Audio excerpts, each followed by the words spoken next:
Hello everyone, स्वागत है आप सभी का स्टेप टू सक्सेस चैनल में। डेली करंट अफेयर सीरीज में आज के वीडियो में हम लोग 6 मई 2023 का करंट डिस्कस करने वाले हैं। एक्चुअल में ये डेली करंट अफेयर्स हमारा लगातार चल रहा था फरवरी से, ये 7 फरवरी से लगातार चल रहा था। बट अभी यूपी ट्रिपल एससी की वन दरोगा भर्ती परीक्षा आई थी, तो उसका हमने सारा सिलेबस लॉन्च किया हुआ था।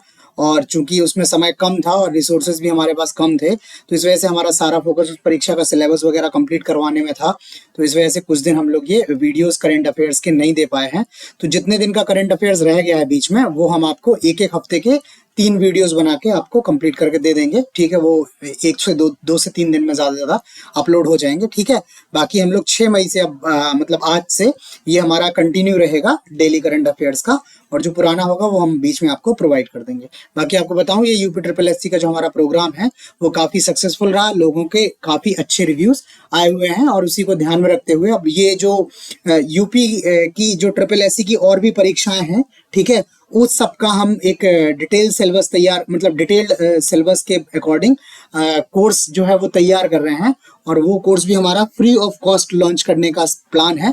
ठीक है, जिसमें हम लोग सबसे पहले जो है वो इंडियन पॉलिटी से हम लोग स्टार्ट करेंगे और सारे टॉपिक्स लगभग हम उसमें कवर करेंगे। ठीक है, तो वो आप वीडियोस वहां से ले सकते हैं, वो सारा कुछ फ्री ऑफ कॉस्ट रहेगा। बाकी ये जो पीडीएफ्स हैं जो सारी वीडियोस की, वो आपको टेलीग्राम के थ्रू मिलेंगी। तो ये टेलीग्राम का हमारा यूजर नेम है। बाकी वीडियो डिस्क्रिप्शन में भी टेलीग्राम का लिंक है, तो आप वहां से ये ग्रुप ज्वाइन करके सारे पीडीएफ फ्री वगैरह आप ले सकते हैं। ठीक है, तो स्टार्ट करते हैं आज के हम अपने पहले क्वेश्चन से। आज 6 मई 2023 करंट अफेयर्स में हमारा पहला क्वेश्चन है, हाल में भारतीय सेना द्वारा आयोजित एकीकृत निगरानी और मारक क्षमता प्रशिक्षण, ठीक है, एकीकृत निगरानी और मारक क्षमता प्रशिक्षण अभ्यास है, एक आयोजित किया है भारतीय सेना ने। एक करीब 1 महीने लंबा अभ्यास ये चला हुआ है। इस अभ्यास का नाम क्या है? ऑप्शन है आपके पास, ऑप्शन ए बुलंद भारत, ऑप्शन बी सुरक्षित भारत, ऑप्शन सी आत्मनिर्भर भारत और ऑप्शन डी अखंड भारत। तो इसका जो सही जवाब है वो है ऑप्शन ए बुलंद भारत। ये सेना द्वारा जो आयोजित अभ्यास है, एकीकृत सैन्य निगरानी और मारक क्षमता प्रशिक्षण अभ्यास, इसका नाम जो है बुलंद भारत है। और ये जो अभ्यास है ये अरुणाचल प्रदेश में, जो अरुणाचल प्रदेश के ऊंचाई वाले दुर्गम क्षेत्र हैं, वहां पर आयोजन किया गया है। ठीक है, उच्च ऊंचाई वाले क्षेत्र में सिमुलेटेड युद्ध की स्थिति क्रिएट करके यहाँ पर परीक्षण करने के लिए ये आयोजित किया गया था। इस अभ्यास में विशेष बल जो स्पेशल फोर्सेस हैं, एविएशन वाले जो हैं, और CAPF central armed police forces जो हैं, इनके सहयोग से आर्टिलरी और इन्फेंट्री की निगरानी और मारक क्षमता का समन्वित अनुप्रयोग शामिल था। ये एक इंटीग्रेटेड है, इसमें जो स्पेशल फोर्सेस हैं वो भी, एविएशन के लोग जो हैं वो, सीएपीएफ के लोग हैं वो, उसके अलावा आर्टिलरी और इन्फेंट्री की जो निगरानी है, इन सब के साथ जो है कोऑर्डिनेटेड जो हुआ है अटेम्प्ट, ताकि किसी भी आपात स्थिति में सारे जो ये बल हैं जो सहायता कर सकते हैं उसको निपटने के लिए, उनको किस तरह से एक दूसरे के साथ काम करना है, उस तरह का ये इंटीग्रेटेड अभ्यास किया गया था। ठीक है, ये महीने भर लंबा चला हुआ है। ठीक, तो ये हमारा हो गया बुलंद भारत, पहला क्वेश्चन हो गया हमारा। दूसरे क्वेश्चन पे चलते हैं। दूसरा क्वेश्चन है, हाल में जारी इंटरनेट इन इंडिया रिपोर्ट, ठीक है, इंटरनेट इन इंडिया रिपोर्ट 2022 के अनुसार किस राज्य में इंटरनेट की पहुंच जो है वो सर्वाधिक है? किस राज्य के लोगों के पास इंटरनेट की पहुंच जो है वो सर्वाधिक है? ऑप्शन है आपके पास, option A Bihar, option B Goa, option C Uttar Pradesh और ऑप्शन डी मध्य प्रदेश। तो इसका जो सही जवाब है वो है ऑप्शन बी गोवा। गोवा के लोगों के पास सर्वाधिक इंटरनेट की क्या है?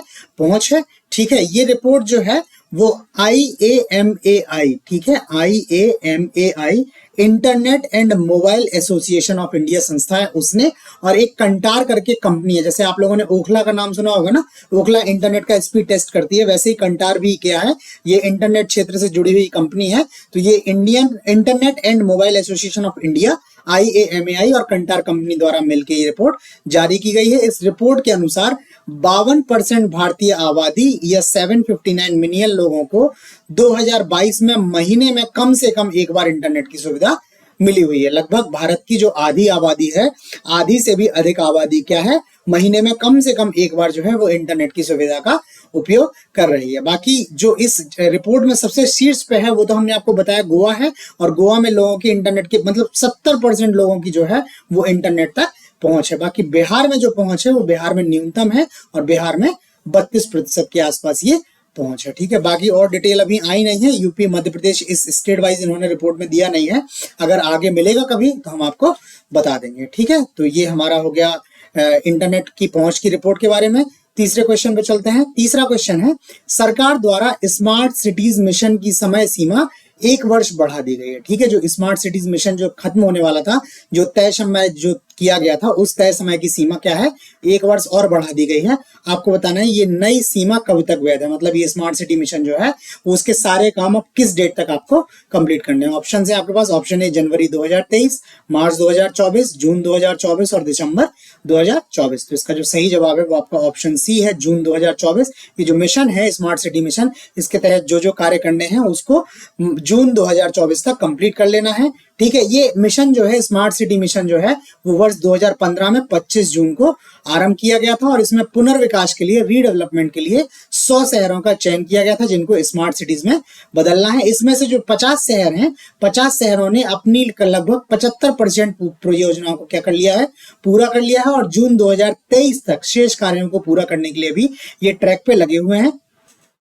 और इसकी गतिविधियों के लिए जो समय था वो 5 वर्ष की सीमा दी गई थी स्टार्टिंग में सभी शहरों। 18 तक तो इनका चयन ही हुआ था 2018 तक, और 2018 से 23 तक 5 वर्ष की समय सीमा दी गई थी। ये समय सीमा जून 2023 में समाप्त हो रही थी। अब इसी जून 2023 को बढ़ाकर जून 2024 किया है। अच्छा, अब कुछ राज्यों के जो कुछ सिटीज के जो है वो कार्य रह गए थे अधूरे, तो उन लोगों ने सरकार से रिक्वेस्ट की थी और उसी को केंद्र सरकार ने स्वीकार करते हुए ये लिमिट जो है वो 1 वर्ष बढ़ा दी है। और इसमें जो विस्तार ये दिया है, इस विस्तार में न केवल परियोजनाओं को पूरा करने के लिए बल्कि मिशन के तहत बनाए गए सभी सर्वोत्तम प्रथाओं, टेम्पलेट्स और नवाचारों के दस्तावेजीकरण, प्रसार और संस्थागतकरण को पूरा करने के लिए भी कार्य करने हैं। ठीक है, ऐसा नहीं है कि जो आपकी परियोजनाएं चल रही हैं सिर्फ आपको ये 2024 तक उनको कंप्लीट करना है, बाकी आपने जो अच्छे कार्य किए हैं उसके लिए आपने और जो नवाचार किया है उन सबका आपको डॉक्यूमेंटेशन करना है, दस्तावेजीकरण करना है, उनका प्रसार करना है, उनको प्रोपोगेट करना है, उनका संस्थागतकरण करना है, उनको इंस्टीट्यूशनलाइज करना है। ये सारे कार्य भी सरकार ने इसमें ऐड किए हुए हैं। ठीक है, नेक्स्ट क्वेश्चन पे चलते हैं हम अपने। नेक्स्ट क्वेश्चन है, जेल में बंद 3 ईरानी महिला पत्रकारों को संयुक्त राष्ट्र प्रेस स्वतंत्रता पुरस्कार प्रदान किया गया है। ठीक है, 3 ईरानी महिला पत्रकार हैं जो अभी वर्तमान में जेल में बंद हैं। ठीक है, इन महिलाओं को संयुक्त राष्ट्र प्रेस स्वतंत्रता पुरस्कार जो है वो प्रदान किया गया है। इसमें आपको निम्न में 4 नाम लिखे हैं, इनमें बताना है कि इन 4 में ये एक महिला कौन शामिल नहीं है। ऑप्शन है आपके पास, ए नीलोफर हमीदी, इलाहे मोहम्मदी, नरगिस मोहम्मदी और महसा अमीनी। तो इसमें जो आपका जवाब है वो ऑप्शन डी है, महसा अमीनी। ये महसा अमीनी को ये पुरस्कार नहीं मिला है, बाकी इन 3 महिलाओं को पुरस्कार मिला है। ये महसा अमीनी जो है ये चर्चित नाम है। ईरान में जो है इनकी पुलिस की कस्टडी में क्या है, मौत हो गई थी और इनकी मौत के पश्चात काफी वहां पर आंदोलन जो है वो चला है और ये जो 3 लोग हैं ये इसी आंदोलन से क्या है, संबंधित हैं। इसमें जो नीलोफर हमीदी हैं इन्होंने महसा अमीनी की हिरासत में मौत की खबर दी थी। इन्होंने रिपोर्टिंग की थी इस बात की कि ये महसा अमीनी जो है इनकी पुलिस कस्टडी में डेथ हो गई। उसके बाद जो इलाहे मोहम्मदी हैं इन्होंने अमीनी के अंतिम संस्कार के बारे में लिखा था और जो नरगिस मोहम्मदी हैं ये ईरान की एक प्रमुख कार्यकर्ता हैं। ठीक है, प्रमुख जो है वो समाचार पत्रों के लिए भी कार्य करती हैं और बाकी ऐसे भी ये कार्यकर्ता हैं। इन तीनों लोगों को ये पुरस्कार दिया गया है। इस पुरस्कार का जो नाम है, ये जो प्रेस स्वतंत्रता पुरस्कार, इसका नाम जो है वो गुइलेर्मो केनो के नाम पर रखा गया है। ये गुइलेर्मो केनो जो है इनके नाम पर रखा गया है और इसका नाम जो है वो यूनेस्को और गुइलेर्मो केनो वर्ल्ड प्रेस फ्रीडम प्राइजेस को बोला जाता है। देखते हैं ये गुइलेर्मो केनो कौन है।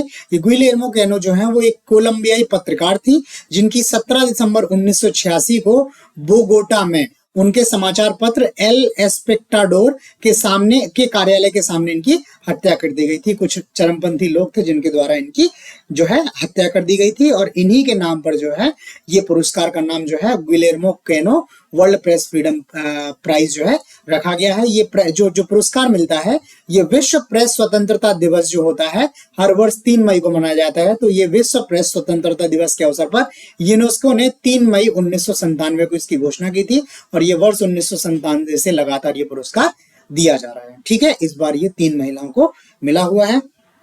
ठीक है, तो ये आपका हो गया इन अवार्ड्स के बारे में। नेक्स्ट क्वेश्चन पे चलते हैं। नेक्स्ट क्वेश्चन है, यूएई सरकार द्वारा यूनाइटेड अरब अमीरात द्वारा ये क्वेश्चन थोड़ा सा गड़बड़ हो गया है। इसका एक्चुअल में क्वेश्चन होना चाहिए था मशीन्स कैन सी शिखर सम्मेलन का आयोजन कहाँ किया गया है। ठीक है, ये गलत लिख गया है क्वेश्चन। मशीन्स कैन सी 2023 जो है इस शिखर सम्मेलन का आयोजन कहाँ किया गया है। ऑप्शन है आपके पास संयुक्त राज्य अमेरिका, संयुक्त अरब अमीरात, चीन और ब्रिटेन। तो इसका जो सही जवाब है वो ऑप्शन बी है। संयुक्त अरब अमीरात ने ये मशीन्स कैन सी जो है सम्मेलन का आयोजन किया हुआ है। ठीक है, ये सम्मेलन जो है वो संयुक्त अरब अमीरात के दुबई में एक म्यूजियम ऑफ फ्यूचर है। इस म्यूजियम ऑफ फ्यूचर में ये 4 मई को आयोजित किया गया था। और जो आर्टिफिशियल इंटेलिजेंस है, एआई है, ठीक है, इसमें अंतरराष्ट्रीय सम्मेलन जो आयोजित होते हैं उन सम्मेलनों में से ये एक सम्मेलन है। इस शिखर सम्मेलन को आर्टिफिशियल इंटेलिजेंस, डिजिटल इकोनॉमी और रिमोट वर्क एप्लीकेशन ऑफिस और मशीन कैंसी कंपनी के बीच साझेदारी में लॉन्च किया गया है। इस सम्मेलन का उद्देश्य दुनिया भर के विशेषज्ञों को एआई, आर्टिफिशियल इंटेलिजेंस के भविष्य और अगली सिलिकॉन वैली बनाने के यूएई के दृष्टिकोण में योगदान करने की क्षमता पर चर्चा करने के लिए एक साथ लाना था। ये इसका उद्देश्य था। यूएई का जो लक्ष्य है वो अपने आप को नई सिलिकॉन वैली की तरह डेवलप करने का लक्ष्य है और उसी लक्ष्य को कहीं तक साधने के लिए यूएई द्वारा दुबई में म्यूजियम ऑफ फ्यूचर में ये सम्मेलन का आयोजन किया गया था। ठीक है, तो ये हमारे करंट अफेयर्स के क्वेश्चंस में से हो गया। बाकी 2 इंपॉर्टेंट हमारे पास फैक्ट्स हैं जिनके बारे में भी हम लोग चर्चा कर लेते हैं। एक तो फैक्ट है वर्ष 2023 की एससीओ, संघाई कॉर्पोरेशन ऑर्गेनाइजेशन के विदेश मंत्रियों की बैठक जो है वो कहाँ आयोजित की गई है। तो ये 4 से 5 मई को आयोजित की गई है और गोवा में इसका आयोजन है। बाकी एससीओ का जो है वो शिखर सम्मेलन जो होना है, जो प्रधान है, इनके प्रमुख हैं, उनका सम्मेलन जो है वो जुलाई में आयोजित किया जाना है। ठीक है, अभी ये क्या है, विदेश मंत्रियों की बैठक हो गई है 4-5 मई को गोवा में। और इसके अलावा आप लोग नाम सुनते होंगे ऑल इंडिया रेडियो, AIR जिसको बोलते हैं, इसका अब नया नाम जो है वो आकाशवाणी हो गया है। अब AIR कह के नहीं पुकारा जाएगा, इसको आकाशवाणी द्वारा कहकर ये पुकारा जाएगा। ये वो प्रसार भारती द्वारा अभी नोटिफिकेशन जारी करके ये बोला गया है। बाकी आकाशवाणी, एयर इंडिया को आकाशवाणी नाम जो है वो सबसे पहली बार रविंद्रनाथ टैगोर ने यूज किया हुआ था। ठीक है, रविंद्रनाथ टैगोर जी हैं, उनके द्वारा ऑल इंडिया रेडियो को आकाशवाणी नाम देकर संबोधित किया गया था। ठीक है, और इसका अब नाम जो है ऑल इंडिया रेडियो का नाम आकाशवाणी कर दिया गया है। ठीक, तो डेली करंट अफेयर सीरीज में आज हमारे पास इतना ही है। बाकी आपको ये वीडियो के क्वेश्चंस कैसे लगे वो आप हमें प्लीज लाइक करके और कमेंट करके जरूर बताएं। चैनल को अगर सब्सक्राइब ना किया है तो चैनल को आप प्लीज सब्सक्राइब कर लें। बाकी टेलीग्राम ज्वाइन कर लें ताकि आपको ये फ्री पीडीएफ जो है क्वेश्चंस की मिलती रहे। ठीक, तो आज करंट अफेयर्स में इतना ही। बाकी कल मिलते हैं आपसे नए क्वेश्चंस के साथ। तब तक के लिए धन्यवाद।